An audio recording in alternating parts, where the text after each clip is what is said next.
Hello everyone, आज के इस वीडियो में आपका स्वागत है। और आज के इस वीडियो में हम utilisation of electrical energy subject के पहले चैप्टर को पूरे ऑब्जेक्टिव के साथ ख़त्म करेंगे। तो सारे टॉपिक इसमें कवर करेंगे जो आपके सिलेबस में दिया गया है। तो इसमें हम आपके लिए वन लाइनर ऑब्जेक्टिव क्वेश्चन लाए हैं, क्योंकि ऑब्जेक्टिव क्वेश्चन बनाना, उसके फिर चार आंसर, चार ऑप्शन लिखना बहुत कठिन होता है, तो बहुत टाइम लगता है। इसलिए हमने वन लाइनर ऑब्जेक्टिव क्वेश्चन लाया है। तो आप इसमें कुछ देख लीजिए, इसके बाद ऑब्जेक्टिव क्वेश्चन भी हैं इसके आगे। तो आप वीडियो को अगर पूरा देखते हैं तभी आपको समझ में आएगा। और इस वीडियो में हम पूरे चैप्टर को ख़त्म करेंगे। पहला चैप्टर जो है, तो उष्मा ऊर्जा का वह रूप जिससे हमारे आंखों में दृश्यता का भान होता है, उसे क्या बोलते हैं? प्रकाश। अब ये क्वेश्चन ऑब्जेक्टिव के रूप में भी आ सकता है, और कैसे आ सकता है वो आप समझ सकते हैं। दूसरा वाला ऑब्जेक्टिव जो है आपका, किस रेंज तक की तरंगे आंखों में दृश्यता का भान कराती हैं? तो 4000 से एंगस्ट्राम से 7500 एंगस्ट्राम की जो रेंज की तरंगे होती है, वो इन्हीं तरंगों इस रेंज की तरंग को क्या करते हैं, हम देख सकते हैं। और तीसरा जो है आपका, जब वस्तु का तापमान 500 से 800 डिग्री सेंटीग्रेड होता है तो वस्तु कैसा होता है? मतलब कि अगर कोई पदार्थ है उसको हम 500 से 800 डिग्री सेंटीग्रेड पर ताप गर्म करते हैं तो वह रेड हॉट होता है, मतलब वह लाल कलर का हो जाता है और रेड हॉट होता है, प्रकाश उत्पन्न नहीं करता है, रेड हॉट केवल होता है। और चौथा है, जब वस्तु का तापमान 2500 डिग्री सेंटीग्रेड से 3000 डिग्री सेंटीग्रेड होता है तो वह वस्तु रेड हॉट से बदलकर वाइट हॉट में कन्वर्ट हो जाता है, और वो क्या करता है, प्रकाश भी उत्पन्न करता है। तो अगला पांचवा नंबर जो है आपका है, सबसे अधिक आवृत्ति की तरंग कौन सी है? वो है गामा तरंगे। जो गामा तरंगे होती हैं उसकी आवृत्ति सबसे ज़्यादा होती है। आप समझ सकते हैं कि ये सब क्वेश्चन ऑब्जेक्टिव के तौर पर भी आ सकता है, इसलिए ये सब फैक्ट जो है आपको पता होने चाहिए। अब हम नेक्स्ट देखते हैं। सूर्य के प्रकाश में लाल रंग से बैंगनी रंग तक दिखाई पड़ता है, इसे दृश्य स्पेक्ट्रम कहते हैं। अब क्वेश्चन पूछ सकता है कि सूर्य के प्रकाश के स्पेक्ट्रम में लाल रंग से बैंगनी रंग तक दिखाई पड़ता है। कई ऑप्शन देगा, दृश्य स्पेक्ट्रम, फिर और कोई ऑप्शन दे देगा, चार ऑप्शन ऐसे दे देंगे। तो आपको अगर पता रहेगा तभी आप लगा सकते हैं। तो इसे क्या बोलते हैं? जो विबजियोर होता है उसी को क्या बोलते हैं? दृश्य स्पेक्ट्रम, विजिबल स्पेक्ट्रम बोलते हैं। और जो लाल रंग से ऊपर, सातवां नंबर है, लाल रंग से ऊपर बड़ी तरंग दैर्घ्य वाले भाग को क्या कहते हैं? अवरक्त, इंफ्रारेड तरंगे बोला जाता है। और जो विबजियोर, वी मतलब बैगनी, बैगनी रंग से नीचे छोटी तरंग दैर्घ्य वाले भाग को हम क्या कहते हैं? पराबैंगनी स्पेक्ट्रम कहते हैं। अगला है 9 नंबर का है, ज्योति फ्लक्स का मात्रक होता है, मतलब ल्यूमिनस फ्लक्स का जो मात्रक होता है ल्यूमेन होता है। और ये देखिए, ये भी क्वेश्चन ऑब्जेक्टिव में आ सकता है कि ज्योति फ्लक्स का मात्रक है, चार ऑप्शन आपको मिलेंगे। लेकिन जब आपको ये फैक्ट पता रहेगा कि ज्योति फ्लक्स का मात्रक ल्यूमेन होता है तभी आप उसको सही कर पाएंगे। तो अगला क्वेश्चन है, 1 वाट इक्वल जो कितना होता है? 1 वाट में कितने ल्यूमेन होते हैं? 625 ल्यूमेन होते हैं। और एक ल्यूमेन में 0.0016 वाट होते हैं। 11 नंबर है, ज्योति तीव्रता का मात्रक क्या होता है? तो ज्योति तीव्रता का मात्रक कैंडेला होता है। अब 12 नंबर का फैक्ट जो है वो है, एक कैंडल पावर में कितने वाट होते हैं? तो आप देख सकते हैं एक कैंडल पावर में 0.02011 वाट होते हैं। अब 13 नंबर है, ज्योति तीव्रता मापने के लिए प्रयोग किया जाता है, ज्योति तीव्रता मापने के लिए प्रयोग किया जाता है फोटोमीटर का। इसे भी ऑब्जेक्टिव क्वेश्चन के तौर पर दिया जा सकता है। नेक्स्ट है, स्पेस हाइट रेशियो का कोई मात्रक नहीं होता है। तो जो स्पेस हाइट रेशियो वो मात्रक विहीन राशि है, इसका कोई मात्रक नहीं होता है। अब देखिए, जो नेक्स्ट है हमारा वो है SHR, मतलब कि स्पेस हाइट रेशियो का मान कितना होता है? तो ये ऑप्शन में आ सकता है SHR का मान। ये 15 नंबर का क्वेश्चन है। SHR का मान जो होता है 1 तथा 2 के बीच में होता है। अब अगला जो है आपका, रिफ्लेक्शन फैक्टर का मान हमेशा 1 से कम होता है। 16 नंबर का क्वेश्चन जो फैक्ट है वह, रिफ्लेक्शन फैक्टर का मान हमेशा क्या होता है? 1 से कम होता है। अब जो हमारा अगला 17 नंबर का फैक्ट है वो क्या है? मीटर कैंडल शक्ति को क्या कहते हैं? लक्स भी कहा जाता है। 17 नंबर जो है, मीटर कैंडल शक्ति को लक्स भी कहते हैं। अगर आपको इसका ज़रूरत हो इसका स्क्रीनशॉट भी ले सकते हैं आप। 18 नंबर जो है वह, किसी तीव्र प्रकाश की ओर देखने से आंखों को जो अवांछनीय कष्ट होता है उसे चौंध कहा जाता है। इसी प्रकार 19 नंबर जो है, प्रदीपन का प्रथम नियम जो होता है, मतलब प्रदीपन अनुपाती होता है ल्यूमिनेस तीव्रता के। और जो 20 नंबर है वो है, प्रदीपन का दूसरा नियम है, वो क्या होता है? प्रदीपन जो होता है 1/r² के क्या होता है, ई जो होता है इन्वर्सली प्रोपोर्शनल होता है। और तीसरा नियम है E proportional 1/r² into cos theta. और जो 22 नंबर का क्वेश्चन है वो है, छाया का रंग होता है। तो आपको पता है कि छाया का रंग जो होता है ब्लैक या ग्रे कलर का छाया का रंग होता है। तो जो अगला क्वेश्चन है वो है 23 नंबर का क्वेश्चन है, वो है छाया बनने के लिए आवश्यक है। तो छाया बनने के लिए प्रकाश स्रोत की आवश्यकता होती है। अब आप अपने सिलेबस में जाइए और वहाँ पे देखिए इनकैंडेंसेट लैब से हम जो जितने भी इसके फैक्ट हैं और ऑब्जेक्टिव क्वेश्चन उसको सॉल्व कराएंगे। आप पहले ये जो वन लाइनर क्वेश्चन है उसको देख लीजिए, उसके बाद हम जितना भी ऑब्जेक्टिव क्वेश्चन है उसको सॉल्व कराएंगे। तो अगला जो है 24 नंबर जो है वो क्या कर रहा है, उद्दीप्त बल्ब मतलब कि इनकैंडेंसेट लैंप की खोज किसने किया था। तो इनकैंडेंसेट लैंप की खोज एडिसन ने 1879 ईस्वी में किया था। 25 नंबर है, जब उद्दीप्त लैंप से धारा को प्रवाहित किया जाता है, मतलब कि इनकैंडेंसेट लैंप जो होता है जब उसमें धारा को प्रवाहित किया जाता है तो वह प्रतिरोध के कारण क्या उत्पन्न करता है। तो यह प्रतिरोध के कारण जो है 4 ऑप्शन दिए गए हैं कि हीट उत्पन्न करता है, लाइट उत्पन्न करता है, नॉइज मतलब शोर, या फिर ए और बी। तो जो जब हम इनकैंडेंसेट लैंप मतलब जो लैंप होता है जब उसमें धारा प्रवाहित करते हैं तो प्रतिरोध क्या होता है, गर्म होकर हीट और लाइट दोनों प्रदान करता है। तो इसमें जो ऑप्शन सही है आपका वो है ये चौथा ऑप्शन सही है। अब हम नेक्स्ट देखते हैं। नेक्स्ट है हमारा 26 नंबर। सब्जी का सबसे पहले कार्बन तंतु लैंप का आविष्कार हो, मतलब कि जो इनकैंडेंसेट लैंप है उसमें पहले क्या होता है, उसमें आप जानते हैं कि टंगस्टन फिलामेंट का प्रयोग होता है, लेकिन टंगस्टन फिलामेंट से पहले उसमें कार्बन कार्बन फिलामेंट का प्रयोग होता था। इसलिए इसमें लिखा गया है कि सबसे पहले कार्बन तंतु लैंप का आविष्कार हुआ। इस ये भी क्वेश्चन ऑब्जेक्टिव में आ सकता है। अब जो हमारा 27 नंबर है वो कह रहा है कार्बन तंतु का गलनांक कितना होता है। तो कार्बन तंतु का गलनांक 3400 डिग्री सेंटीग्रेड होता है, मतलब कि यह 3400 डिग्री सेंटीग्रेड ताप पर यह पिघल जाता है। हमारा अगला जो है वो है 28 नंबर कि टंगस्टन का गलनांक जो होता है ये 3370 डिग्री सेंटीग्रेड के लगभग होता है। ये सब जितने पॉइंट हैं ये सब आपको याद करने होंगे, क्योंकि ऑब्जेक्टिव क्वेश्चन का इनमें कोई मतलब नहीं है। हम बता दें टंगस्टन का गलनांक होता है, 4 ऑप्शन दे दें, लेकिन आपको पता रहेगा तभी, इसलिए कि जो गलनांक हैं और ये क्वथनांक है उनका ये सब जो मेन मेन फैक्ट है इसको आपको याद करना पड़ेगा। तो जो अगला है हमारा वो है 29 नंबर कि टंगस्टन का कार्यकारी ताप 2500 डिग्री सेंटीग्रेड के लगभग होता है। अब आप सोचेंगे कि गलनांक और कार्यकारी ताप में क्या अंतर है। तो गलनांक जो होता है, जैसे इसका अगर टंगस्टन का गलनांक जो है 3370 डिग्री सेंटीग्रेड है तो मतलब इतने ताप पर टंगस्टन जो होगा पिघल जाएगा। लेकिन जो कार्यकारी ताप होता है, ये कार्यकारी ताप जो है ये मतलब कि इस ताप पर क्या होगा, वह प्रकाश को उत्पन्न करने लगेगा। टंगस्टन जो है इसे कार्यकारी ताप कहते हैं। इस ताप पर मतलब यह काम करना स्टार्ट कर देगा। अब जो हमारा नेक्स्ट है वो 30 नंबर है, उद्दीप्त लैंप मतलब उद्दीप्त लैंप को इंग्लिश में इनकैंडेंसेंट लैंप बोलते हैं। ये 33 नंबर जो है, उद्दीप्त लैंप में सबसे अधिक टंगस्टन फिलामेंट का प्रयोग किया जाता है। अब देखिए ये भी बहुत अच्छा फैक्ट है, ये भी ऑब्जेक्टिव क्वेश्चन में आ सकता है। ऐसे पूछ लेगा कि इनकैंडेंसेंट लैंप में सबसे अधिक किस फिलामेंट का प्रयोग किया जाता है, 4 ऑप्शन दे देगा, टंगस्टन दे देगा, कार्बन दे देगा, तो आपको इसमें लगाना है। तो सबसे अधिक टंगस्टन फिलामेंट का प्रयोग किया जाता है। अब एक ऑब्जेक्टिव क्वेश्चन है, यहाँ पे देख लेते हैं। ये जो ऑब्जेक्टिव क्वेश्चन है 31 नंबर, ये क्वेश्चन कर रहा है कि why vacuum is created inside the bulb, मतलब कि बल्ब में क्या किया जाता है, वैक्यूम क्यों उत्पन्न किया जाता है। तो जो 4 ऑप्शन दिए गए, डिक्रीज ऑक्सीडेशन मतलब कि ऑक्सीडेशन को कम करने के लिए, कन्वेक्शन संवहन के लिए, इवेपोरेशन वाष्पीकरण के लिए, ए एंड बी और करेक्ट, या फिर ए और बी दोनों। तो वैक्यूम जो बल्ब होता है, इनकैंडेंसेंट जो बल्ब होता है उसमें वैक्यूम इसलिए क्रिएट किया जाता है ताकि हम क्या करें, ऑक्सीडेशन उसके ऑक्सीकरण को कम कर सकें और संवहन को भी क्या कर सकें, संवहन भी कर सके, संवहन की क्रिया हो सके उसमें। इसलिए इसमें कौन सा ऑप्शन सही है, चौथा ऑप्शन सही है, ए एंड बी और करेक्ट। अब हम नेक्स्ट देखते हैं कि the best combination of inert gases are, मतलब कि जो इनकैंडेंसेंट लैंप होता है उसमें क्या होता है, इनर्ट गैसें भरी जाती है। इनर्ट गैस किसे कहते हैं, आर्गन और नाइट्रोजन के मिश्रण को ही क्या कहते हैं, इनर्ट गैस कहते हैं। तो सबसे यह बेस्ट कॉम्बिनेशन है इनर्ट गैस का।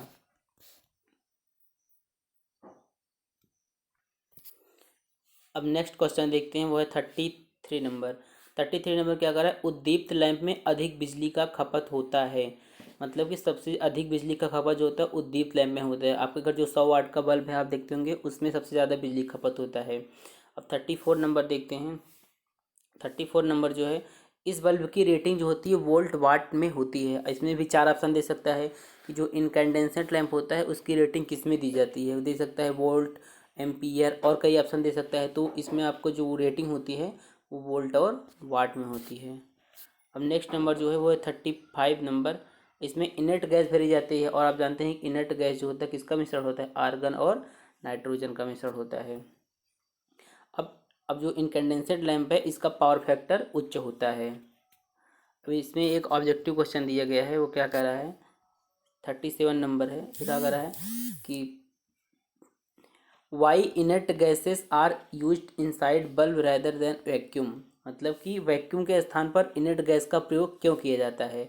डिक्रीज इवेपोरेशन, वाष्पीकरण को कम करने के लिए। Increase life of bulb, bulb की जीवन काल बढ़ाने के लिए। उच्च दक्षता के लिए। D all are correct. तो जो इनकैंडेंसेट लैंप होता है उसमें वैक्यूम के स्थान पर इनर्ट गैस का प्रयोग इसलिए करते हैं ताकि हम वाष्पीकरण को कम कर सकें, उसके बल्ब के जीवन काल को बढ़ा सकें और उसकी दक्षता को भी बढ़ा सकें। तो इसमें चौथा ऑप्शन जो है वो आपका सही है। अब हम 38 नंबर का देखते हैं। तो इस लैंप का केवल 5 से 6% भाग प्रकाश ऊर्जा के रूप में प्राप्त होता है।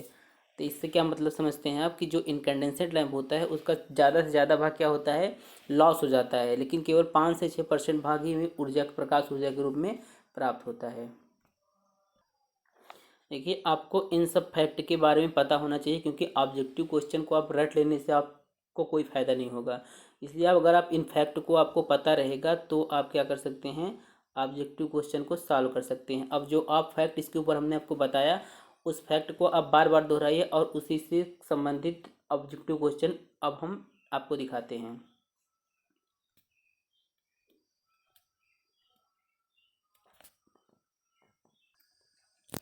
देखिए, आपके सामने पहला क्वेश्चन जो है वो कह रहा है कि विद्युत दीपक, मतलब इनकैंडेंसेट लैंप जो होता है, नहीं, विद्युत दीपक इलेक्ट्रिक लैंप जो होता है प्रकाश प्रदान करता है जब यह ताप दीप्त की स्थिति में पहुंचता है, जिसमें फिलामेंट करंट गुजरने के बाद गर्म हो जाता है। तो कौन सा ऑप्शन सही है, मतलब कि किस लैंप में इस प्रकार की स्थिति होती है कि जब उसमें धारा प्रवाहित करते हैं तो वह क्या होता है, ताप दीप्त की स्थिति में पहुंचने के बाद क्या करता है, प्रकाश प्रदान करता है। तो आप जानते हैं कि इनकैंडेंसेंट लैंप, उसका ये जो पहला है क्वेश्चन, इसका ऑप्शन कौन सही है, इनकैंडेंसेंट लैंप, दूसरा ऑप्शन इसमें सही है। अब इसमें हम दूसरा क्वेश्चन देखते हैं। जो दूसरा क्वेश्चन है वो क्या कर रहा है, इनकैंडेंसेंट लैंप को इनकैंडेंसेंट लाइट, ग्लोब या बल्ब के रूप में जाना जाता है। तो इसका दो ऑप्शन दिए गए हैं, ट्रू है या फॉल्स है। तो ये ट्रू वाला ऑप्शन इसमें सही है, क्योंकि इनकैंडेंसेंट लैंप को इनकैंडेंसेंट लाइट, ग्लोब या बल्ब के रूप भी कहा जाता है।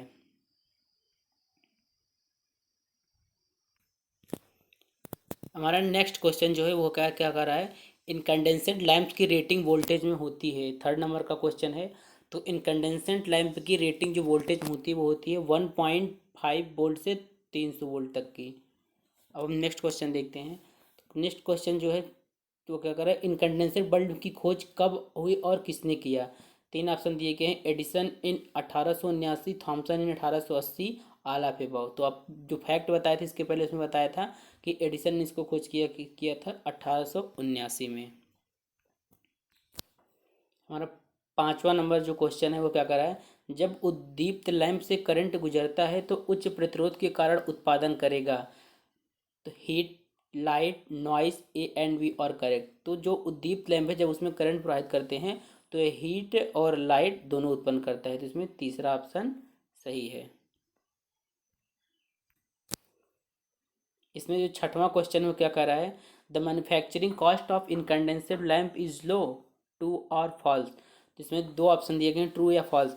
तो कह रहा है कि जो इनकैंडेंसेट लैंप होता है उसकी कीमत क्या कम होती है। तो ये गलत है, क्योंकि इनकैंडेंसेट लैंप की नहीं, ये सही ऑप्शन है, क्योंकि जो आप देखते हैं 100 वाट का बल्ब वो 10 रुपये का ही मिलता है।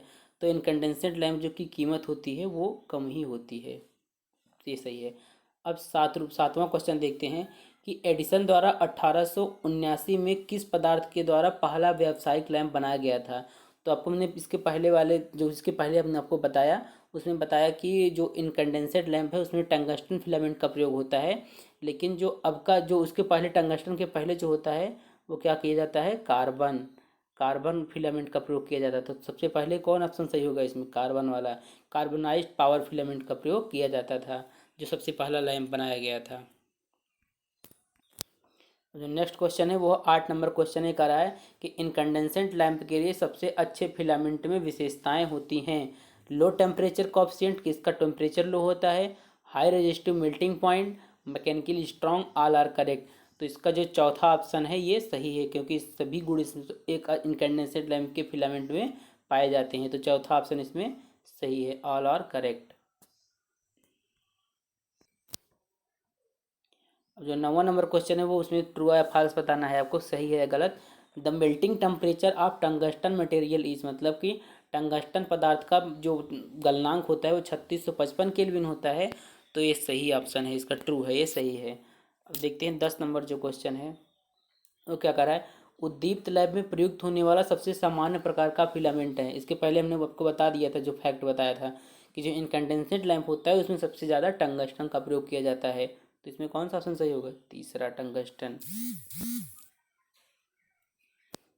अब जो अगला है हमारा 11 नंबर, वो कह रहा है नाइट्रोजन और argon gases are used inside gas filled lamp. ये सही है या गलत है। तो ये जो 11 नंबर क्वेश्चन है ये ऑप्शन इसका कौन सा है, सही है ये, क्योंकि नाइट्रोजन या आर्गन गैस ही किस में प्रयोग की जाते हैं, गैस फील्ड लैम्प में प्रयोग की जाती हैं।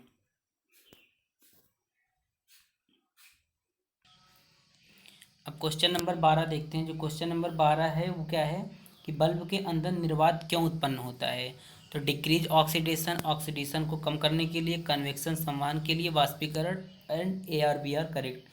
तो इसमें जो आपका ऑप्शन सही है वो क्या है, A एंड B और करेक्ट, ये वाला ऑप्शन सही है। अब आपके नेक्स्ट टॉपिक पर चलते हैं और देखते हैं। नेक्स्ट टॉपिक जो है आपका डिस्चार्ज लैंप है। तो डिस्चार्ज लैंप के बारे में कुछ जान लेते हैं, उसके बाद इसके ऊपर भी ऑब्जेक्टिव क्वेश्चन करेंगे। तो डिस्चार्ज लैंप के बारे में जानते हैं। जो डिस्चार्ज लैंप होता है वो गैस के आयनीकरण सिद्धांत पर काम करता है।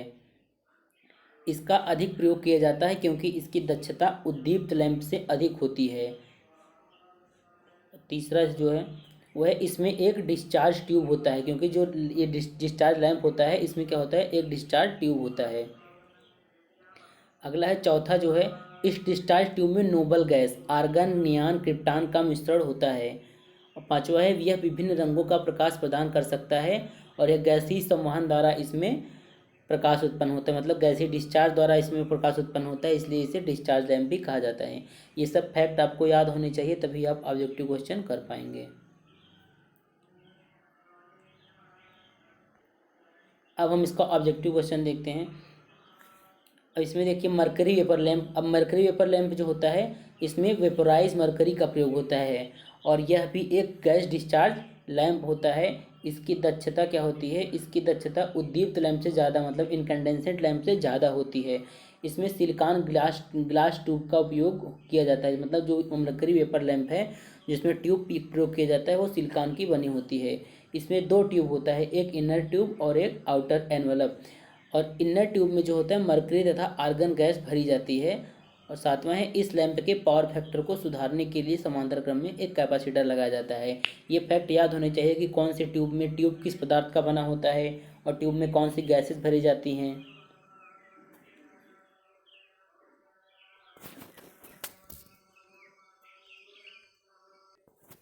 अब हम पहले ऑब्जेक्टिव क्वेश्चन पर आते हैं। पहला ऑब्जेक्टिव क्वेश्चन है, उच्च दबाव मतलब हाई प्रेशर मरकरी लैंप की लुमिनियस दक्षता कितनी होती है लूमेन वाट में। तो ऑप्शन है 30 to 40, 70 to 90, 100 to 120 और 150 to 180। तो इसमें जो ऑप्शन सही है वो पहला ऑप्शन सही है, 30 to 40। अगला क्वेश्चन है कि मरकरी वेपर लैंप किस रंग का प्रकाश देता है। तो चार ऑप्शन दिए गए, हरा रंग प्रकाश, गुलाबी रंग प्रकाश, हरा या नीला रंग प्रकाश, सफ़ेद रंग प्रकाश। तो ऑप्शन इसमें थर्ड सही है कि हरा या नीला रंग का प्रकाश देता है। कौन सा लैंप, मरकरी वेपर लैंप।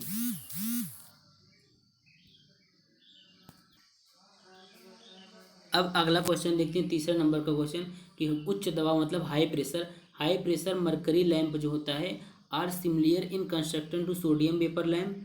फिर need 4 or 5 minutes to attend a full brilliancy are generally use for general industrial light, railway yards ETC। तो चौथा ऑप्शन इसमें सही है, क्योंकि तीनों ऑप्शन ही सही हैं, तो इसमें चौथा ऑप्शन ये सही है। अब चौथा क्वेश्चन देखते हैं जो है, उच्च दबाव पारा वाष्प लैंप क्या होता है। मुख्य इलेक्ट्रोड हेलिक्स के रूप में टंगस्टन तार से बने होते हैं, पहला ऑप्शन। दूसरा ऑप्शन है कि करंट को सुरक्षित मान तक सीमित करने के लिए चौक प्रदान किया जाता है। तीसरा ऑप्शन है दो मुख्य इलेक्ट्रोड के अलावा एक प्रारंभिक इलेक्ट्रोड के उच्च प्रतिरोध के माध्यम से जुड़ा होता है। चौथा है उपरोक्त सभी। पांचवा है उपरोक्त में से कोई नहीं। तो इसमें चौथा ऑप्शन जो है आपका सही है। Which of the following lamps is a cold cathode lamp. इसका हिंदी है कि कौन सा लैम्प कोल्ड कैथोड लैम्प होता है। तो sodium vapour lamp, mercury vapour lamp, neon lamp, none of above. तो इसमें जो ऑप्शन सही होगा वो आपका सही होगा तीसरा, नियॉन लैम्प। अब जो हमारे सिलेबस में अगला टॉपिक है वो क्या है, सोडियम लैम्प। तो सोडियम लैम्प को पहले फैक्ट में समझते हैं कौन कौन से इसके फैक्ट हैं, और इसके बाद इसके एमसीक्यू देखते हैं। तो सोडियम लैम्प जो होता है, इस लैम्प में सोडियम वाष्प का प्रयोग किया जाता है। सोडियम लैम्प में सोडियम वाष्प का प्रयोग किया जाता है। अब इसके जो फैक्ट है वो देख लेते हैं। इसमें भी क्या होता है, एक डिस्चार्ज ट्यूब होता है। इसमें थोड़ी मात्रा में धात्विक सोडियम तथा थोड़ी मात्रा में नियॉन गैस भरा होता है। तीसरा पॉइंट है आपका कि डिस्चार्ज ट्यूब इसका जो होता है वो यू आकार का होता है। फिर चौथा पॉइंट है कि नियॉन गैस के विसर्जन के लिए, मतलब उसके डिस्चार्ज के लिए 350 वोल्ट से 470 वोल्ट तक की एसी सप्लाई की आवश्यकता होती है, और इसके लिए हम ऑटो ट्रांसफार्मर का प्रयोग करते हैं। जो आपका पांचवा फैक्ट है वो है वोल्टता को नियंत्रित करने के लिए हम चोक का प्रयोग करते हैं। ये सब क्वेश्चन ऑब्जेक्टिव के रूप में आ सकते हैं। और छठा पॉइंट जो है वो है पावर फैक्टर सुधारने के लिए कैपेसिटर का प्रयोग होता है। और सातवां पॉइंट है जो है, इस लैंप की दक्षता 50 ल्यूमेन पर वाट तथा इसकी जीवन काल मतलब औसत आयु 3000 घंटा होता है। और ये लैंप 60 वाट, 150 वाट तथा 250 वाट क्षमता के बनाए जाते हैं। लेकिन आजकल ऑटो ट्रांसफार्मर के स्थान पर इग्नाइटर का प्रयोग भी किया जाता है। प्रारंभ में जो होता है यह लैंप पिंक कलर का प्रकाश देता है। ये देखिए याद करने वाली बात है, आप इसको याद कर लीजिए कि जो सोडियम लैंप होता है, नहीं सोडियम लैंप, ये सोडियम लैंप ही है। तो जो सोडियम लैंप है वो क्या प्रारंभ है, यह लैंप पिंक कलर का प्रकाश देता है। लैंप का ताप बढ़ने पर सोडियम का ऑक्सीकरण बढ़ता है और यह पीला प्रकाश देने लगता है। कहने का मतलब सोडियम लैंप जो है यह शुरुआत में पिंक कलर का प्रकाश देता है, लेकिन उसके बाद पीला प्रकाश देने लगता है। अब इसके ऑब्जेक्टिव देख लेते हैं। जो पहला क्वेश्चन है वो कर रहा है when A sodium vapour lamp is switched on initially the colour is, मतलब शुरुआत में सोडियम वेपर लैंप का कलर कौन सा होता है। तो ऑप्शन इसमें कौन सा है, पिंक कलर का होता है। अगला क्वेश्चन है कि the colour of light given out by A sodium discharge lamp is, मतलब कि कुछ समय बाद सोडियम वेपर लैंप का डिस्चार्ज होने के बाद उसका कौन सा कलर का प्रकाश होता है। तो इसमें जो ऑप्शन सही है दूसरा, येलो कलर का। नेक्स्ट क्वेश्चन है तीसरा number, the igniter voltage for a sodium lamp is about 100 से 150 वोल्टेज, 200 से 250 वोल्टेज, सी 300 से 400 वोल्टेज और डी 400 से 600 वोल्टेज। तो इसमें चौथा ऑप्शन आपका सही है। Sodium vapour lamp needs the ionisation voltage of about, मतलब सोडियम वेपर लैंप को आयोनाइज होने के लिए कितने वोल्टेज की आवश्यकता होती है। तो इसमें ऑप्शन ए सही है, 5 वोल्टेज। 5 नंबर का क्वेश्चन देखते हैं। The luminous efficiency of sodium vapour lamp is luminous per watt. तो इसका ऑप्शन सही है ए, 40-50। अगला क्वेश्चन है कि मैग्नीशियम वेपर लैंप इन अ फिलामेंट लैंप गिव्स, अगर मैग्नीशियम वेपराइज होता है तो वह किस प्रकार का रंग देता है। तो इसमें ऑप्शन ए सही है, ग्रीन लाइट का कलर देता है। अगला क्वेश्चन है कि सोडियम लैंप का औसत आयु कितना होता है। इसके पहले जो फैक्ट बताए थे उसमें बताए थे सोडियम लैंप का औसत आयु 3000 घंटा होता है। 8 नंबर का क्वेश्चन जो है, मरकरी आर्गन टाइप लैंप का जीवन काल कितना होता है। तो मरकरी आर्गन टाइप लैंप का जीवन काल 9000 घंटा होता है। अब नेक्स्ट जो आपका टॉपिक है वो है हाइलोजन लैंप। तो हाइलोजन लैंप को पहले थ्योरी देखते हैं, फिर उसके बाद इसके एमसीक्यू ऑब्जेक्टिव क्वेश्चन देखते हैं। तो जो हाइलोजन लैंप होता है वो एक प्रकार का इनकंडेंसेंट लैंप ही होता है। इसमें भी इनकंडेंसेंट लैंप की तरह टंगस्टन का फिलामेंट का प्रयोग किया जाता है। और इसके जो ट्यूब होता है, जैसे कि आपका इनकंडेंसेंट लैंप हो गया, उसमें जो ट्यूब लगा होता है उसमें क्या इनर्ट गैसेज भरी जाती हैं। लेकिन जो हाइलोजन जो लैंप होता है उसके ट्यूब में आयोडीन ब्रोमीन भरा जाता है। फिर हाइड्रोजन ट्यूब जो होता है उसका जो ट्यूब होता है वो क्वार्ट्ज मटेरियल का बना होता है। क्यों क्वार्ट्ज मटेरियल का बना होता है? क्योंकि यह अधिक ताप को सहन कर सकता है और इसके अंदर लगा फिलामेंट जो होता है कॉइल नुमा होता है और इसके अंदर हाइड्रोजन ग्रुप, अब नाम इसका हाइड्रोजन लैंप है तो इसमें हाइड्रोजन ट्यूब में हाइड्रोजन ग्रुप की गैसें भरी जाती हैं। इसकी दक्षता जो होती है 25 से 35 ल्यूमेन वाट होती है। अब इसे 230 वोल्ट से 250 वोल्ट एसी सप्लाई पर चलाया जाता है और ये 300 वाट, 500 वाट, 1000 वाट के होते हैं।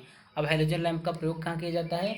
इसका प्रयोग आप देखेंगे खेल के मैदान, जो अंतर्राष्ट्रीय क्रिकेट मैच होता है उसमें होता है, पार्क में, हवाई बंदरगाह में, फव्वारों में और सार्वजनिक हॉल में, खेल हॉल में, तो कई जगह इसका प्रयोग होता है। अब इसके हम MCQ देखते हैं।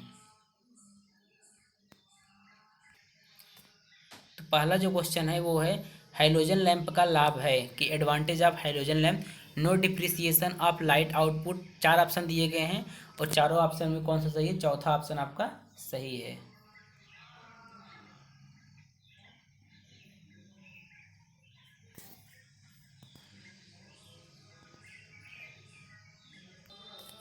अब जो हमारा अगला क्वेश्चन है वो है हाइड्रोजन लैंप किसकी रोशनी के लिए उपयुक्त होते हैं? तो 4 ऑप्शन दिए गए, खेल मैदान, पार्क, हवाई अड्डे, उपरोक्त सभी।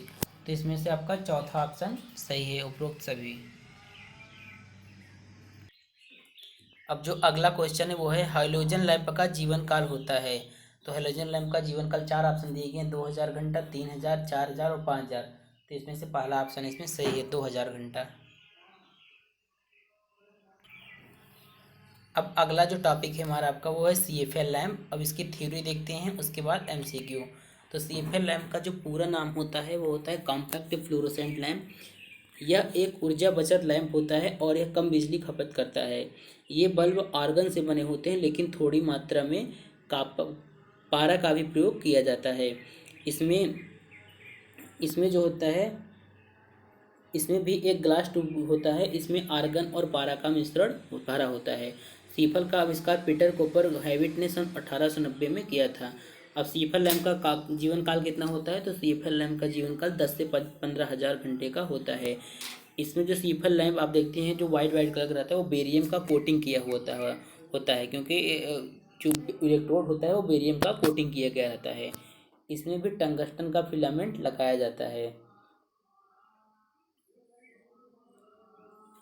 अब सीएफएल के बेस में एक इलेक्ट्रॉनिक ब्लास्ट लगा होता है। ये ऑब्जेक्टिव क्वेश्चन महत्वपूर्ण है क्योंकि इसके बेस में क्या लगा होता है, ऐसा करके एक क्वेश्चन आ सकता है।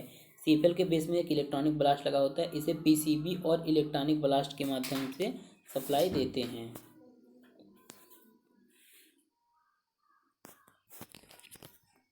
अब दिखा देते हैं एक इमेज। आप देख सकते हैं कि ये इसका बेस होता है, यही जो होता है ये इसका बेस होता है। देख सकते हैं बेस जो है पीसीबी विद इलेक्ट्रॉनिक ब्लास्ट के साथ है और टंगस्टन का इसमें फिलामेंट लगा होता है और देख सकते हैं पारा और आर्गन गैस इसमें भरा जाता है। और जो जो सीएफएल लैंप होता है उसकी जो कोटिंग की जाती है, फास्फर कोटिंग की जाती है इसका। इसका इलेक्ट्रोड जो होता है वो बेरियम कोटेड होता है और इसका जो ट्यूब होता है वो फास्फर कोटेड होता है। अब इसके हम ऑब्जेक्टिव क्वेश्चन देखते हैं। पहला क्वेश्चन है, बहुत इजी क्वेश्चन है, सीएफएल मेंस। सीएफएल का मतलब क्या होता है? तो इसका फुल फॉर्म आपको बता चुके हैं। सीएफएल का मतलब होता है कॉम्पैक्ट फ्लोरोसेंट लैम्प। पहला आप तीसरा ऑप्शन है, इसमें तीसरा ऑप्शन सही है। जो अगला क्वेश्चन है वो है उच्च दाब पारा वाष्प लैंप का मुख्य इलेक्ट्रोड बना होता है। तो 4 ऑप्शन दिए गए, quartz, hard glass, tungsten, bronze. तो इसमें तीसरे क्वेश्चन का तीसरा ऑप्शन सही है।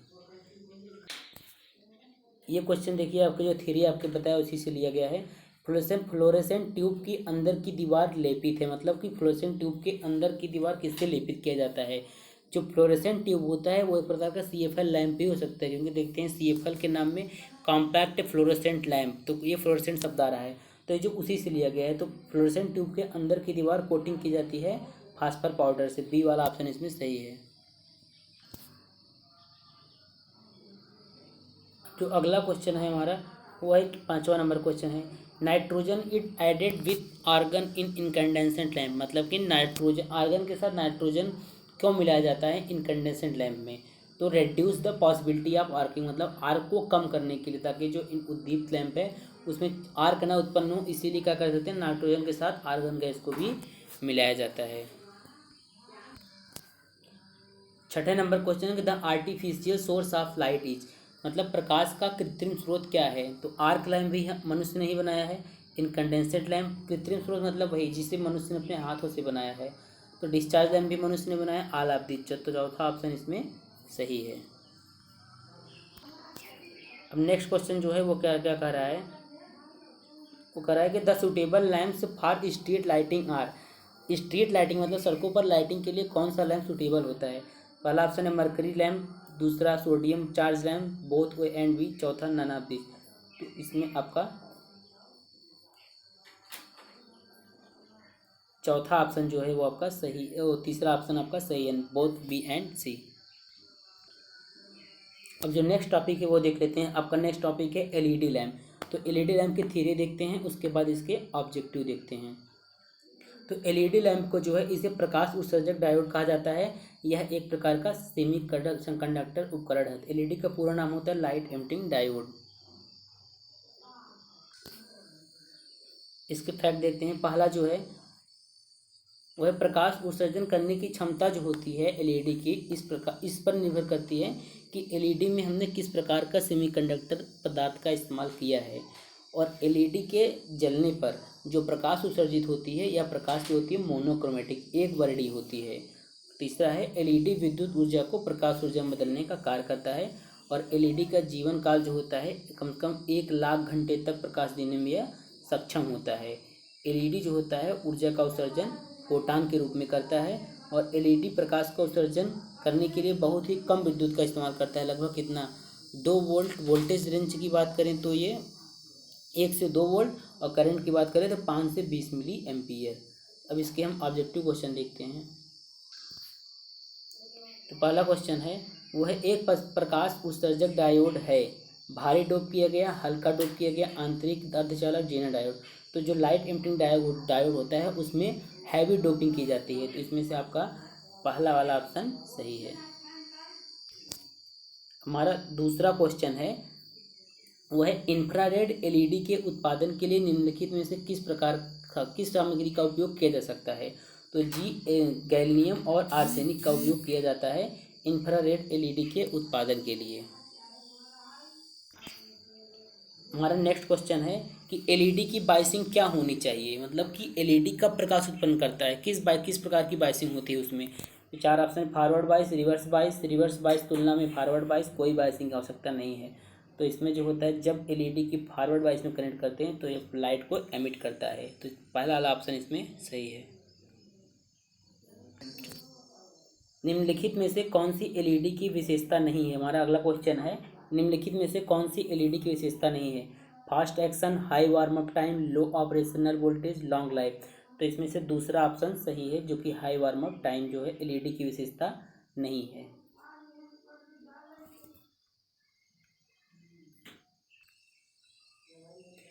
जो अगला क्वेश्चन है वो क्या कर रहा है कि एलईडी से उत्सर्जित प्रकाश का रंग किस पर निर्भर करता है, मतलब कि जो एलईडी से जो प्रकाश निकलता है वो किस पर निर्भर करता है? एलईडी का निर्माण किस प्रकार किया गया है? पहला ऑप्शन है उपलब्ध वाहकों की संख्या, प्रयुक्त अर्धचालक सामग्री का प्रकार, और रिकम्बिनेशन टेकिंग प्लेस। तो दूसरा ऑप्शन इसमें जो है सही है कि तीसरा ऑप्शन सही है कि प्रयुक्त अर्धचालक सामग्री का प्रकार, किस प्रकार का मटेरियल यूज किया गया है एलईडी में, यह निर्भर करता है कि प्रकाश किस प्रकार का उत्पन्न होगा। नेक्स्ट क्वेश्चन है the advantage of LED is long life, fast on off switching, low operating voltage, all of above. तो इसमें से चौथा ऑप्शन जो है आपका सही है। अगला ऑप्शन है निम्नलिखित में से कौन से बिजली कम खपत करता है? तो 4 ऑप्शन इसमें दिए गए हैं। वो 4 ऑप्शन है, पहला क्या है उद्दीप्त lamp, LCD, fluorescent tube, LED. तो इसमें से जो ऑप्शन सही है आपका एलसीडी जो होता है कम बिजली की खपत करता है। अब हम अपने लास्ट टॉपिक पर चलते हैं। जो आपका लास्ट टॉपिक है वो ये है time switches, street lighting, flood lighting and it's characteristic. तो टाइम स्विच जो है, स्ट्रीट लाइटिंग, फ्लड लाइटिंग, तो जो इन सभी का प्रयोग जो होता है सार्वजनिक स्थान पर करते हैं। इसका प्रयोग सजावट, रात के कार्यों में प्रकाश के लिए होता है। तो इसमें जो ऑब्जेक्टिव क्वेश्चन बन रहा था, 2-3 बन रहा था, उसको बनाया है। पहला क्या है, फ्लड लाइटिंग का उपयोग किया जाता है रातों में भवन की शोभा बढ़ाने के लिए, खेल स्टेडियम को रोशन करने के लिए, इन सब मामलों 100 मामलों को मतलब प्रकाशित करने के लिए, इन सब। तो चारों में जो ऑप्शन सही है, चौथा ऑप्शन इसमें क्या है, सही है। अगला क्वेश्चन है स्ट्रीट लाइटिंग के लिए उपयुक्त लैंप है, मतलब स्ट्रीट लाइटिंग के लिए कौन सा लैंप प्रयोग किया जाता है। तो इसमें ऑप्शन जो है सही है, दोनों ए और बी, पारा वाष्प लैंप, मरकरी वेपर लैंप और सोडियम डिस्चार्ज लैंप का प्रयोग किया जाता है। तो इसी के साथ ये चैप्टर समाप्त होता है। अब अगले वीडियो में हम दूसरे चैप्टर को ले आएंगे। दूसरा चैप्टर है इलेक्ट्रिक हीटिंग एंड बिल्डिंग। इसके ऑब्जेक्टिव क्वेश्चन लाएंगे थ्योरी के साथ।